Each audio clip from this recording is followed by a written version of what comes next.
কতদিন পর আপনাকে এত কাছ থেকে দেখছি পাচক মশাই। এখন মাঝখানে কোনো গড়াত নেই।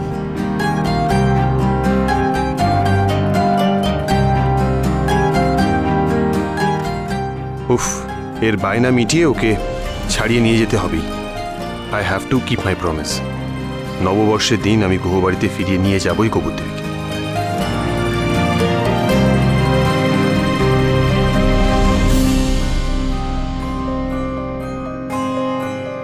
ব্রো, বলছি বেশি সময় পাবি না, শুরু করে দে। ওদেরকে থালা গ্লাস সব দিয়ে খাবার দিতে শুরু করে দে, তাড়াতাড়ি কর।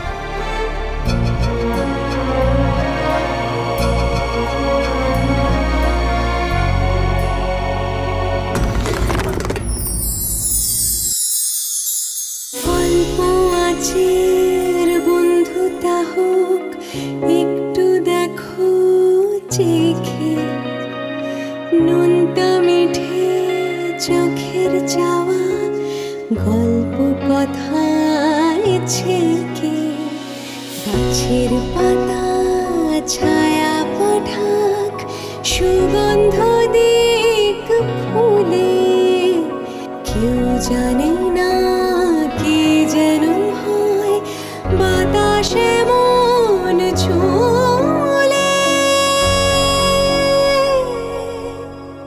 তোমার আমার মাঝখানে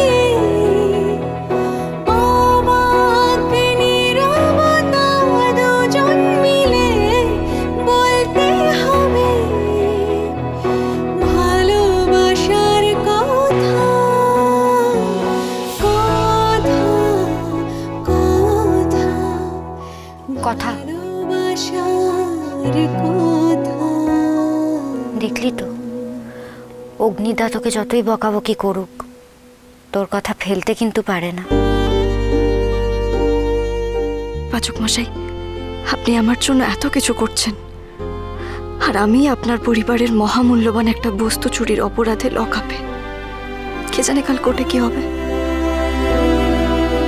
আকি শোন না, বলছি যে অনুপম বাবুর সঙ্গে একবার কথা বলে নে, কাল কখন যেতে হবে, কি করতে হবে সব ডিটেলস জেনে রাখ ঠিক করে। শোন, কাল তো কোর্ট, দেখ ভয় পেলে চলবে না কিন্তু। হ্যাঁ, লয়ার যেরকম বলবে ঠিক ততটুকুই বলবি, বেশি কথা বলতে যাবি না। কি তখন থেকে মাথা নাড়ছিস? বায়না করার সময় তো মুখে একেবারে খই ফোটে।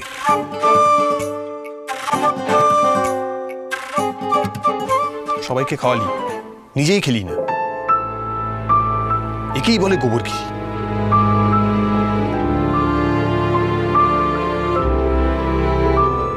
নে খেয়ে নে।